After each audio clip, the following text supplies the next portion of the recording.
Rituals থাকে যেগুলো ধান দুব্বা দেওয়া, পাখার জল দেওয়া, আর সব থেকে মেনলি হচ্ছে সুতোটা, যেটা হলুদ সুতোটা, যেটা সবার মঙ্গল কামনায় মায়েরা কিন্তু বেঁধে দেয়।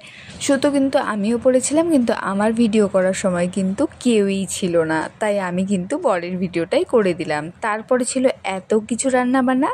মেনুতে ছিল ডাল, পটল ভাজা, চিংড়ি দিয়ে কুয়াশ ঘন্ট, পাবদা মাছ, কাতল মাছ, কচি পাঁঠার মাংস, আমসত্ত্বর চাটনি, দই, মিষ্টি, আর সাথে পেঁয়াজ, লঙ্কা আর জল, এটা তো থাকবেই। আর আম লিচু তো মাস্ট, যেটা জামাই ষষ্ঠীতে না দিলেই নয়। আর বর কিন্তু খেতে খেতে হাঁপিয়ে পড়েছিল, দেখতেই পাচ্ছ, গরমে একদম কুপোকাত বলতে পারো। এটা তো ছিল আমাদের দুপুরের মেনু, আর আমাকে কিন্তু এভাবে সাজিয়ে গুজিয়ে খেতে দেওয়া হয়নি, বরমশাই কিন্তু দিব্যি খেয়ে নিল। তারপরে খেয়ে নেওয়ার পরে সন্ধেবেলার মেনুতে ছিল আমাদের মোমো।